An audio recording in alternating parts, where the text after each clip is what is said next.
প্রিয় শিক্ষার্থী, আশা করি সকলে ভালো আছো। আজকে তোমাদের সাথে আলোচনা করব রিপোর্ট নিয়ে। এটি আমাদের ইংরেজি গ্রামারের রিটেন পার্টের একটা অংশ। এই পার্টে যে সমস্ত পার্টগুলো নিয়ে আমাদের আলোচনা, তার মধ্যে রিপোর্ট অন্যতম। তো আজকে আমি তোমাদের সাথে একটি রিপোর্টের ফর্মা বা নমুনা নিয়ে আলোচনা করব। যেমন এখানে দেখতে পাচ্ছ, write report on an unexpected fire on a garment factory. অর্থাৎ একটা গার্মেন্ট ফ্যাক্টরিতে অপ্রত্যাশিতভাবে আগুন লেগেছে, এর উপরে ভিত্তি করে একটা রিপোর্ট লিখতে হবে। আমরা পত্রিকায় যে সমস্ত রিপোর্টগুলো দেখি, এটাও ঠিক তারই অনুরূপ।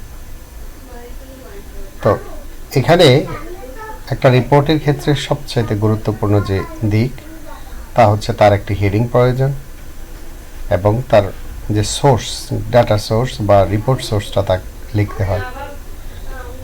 তো হেডিংটা আমরা ক্যাপিটাল লেটার বা ব্লক লেটার যে কোনোটাতেই লিখতে পারি, তবে যতটুকু সম্ভব অক্সিলারি ভার্ব এবং আর্টিকেলস অ্যাভয়েড করে যেতে হবে হেডিংয়ের ক্ষেত্রে। তো এখানে হেডিংটা এভাবে আমি সাজিয়েছি, terrible fire accident in garment factory. একটা ভয়ঙ্কর দুর্ঘটনা গার্মেন্ট ফ্যাক্টরিতে।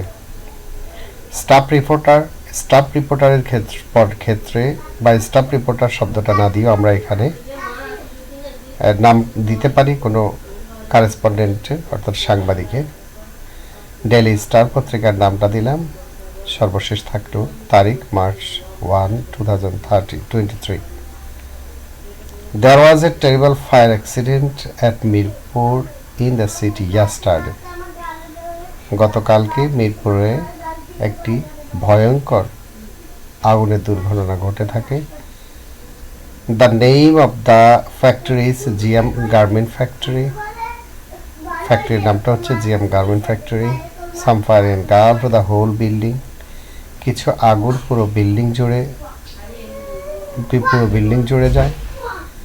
The inside workers could not come out. ভিতরে যারা কাজ করছিল তারা বের হতে পারেনি। Moreover, there was no emergency exit in the factory.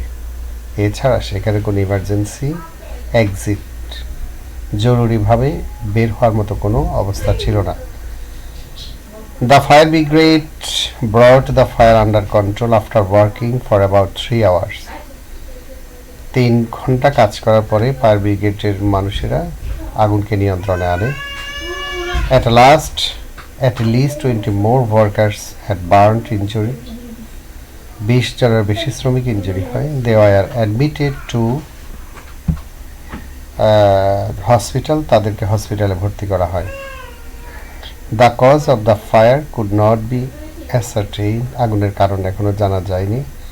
A 5-member committee has been formed to find out the cause. কারণ নির্ণয়ের জন্য 5 সদস্য বিশিষ্ট একটি কমিটি নির্ণয় করা হয়। তো এভাবে আমাদেরকে, অর্থাৎ হেডলাইন এবং এই যে সমস্ত রিপোর্ট সোর্স আছে, এই সোর্সগুলো ব্যবহার করে এরকমভাবে আমাদেরকে রিপোর্টগুলো তৈরি করতে হবে। সবাই ভালো থাকবে। আল্লাহ হাফিজ।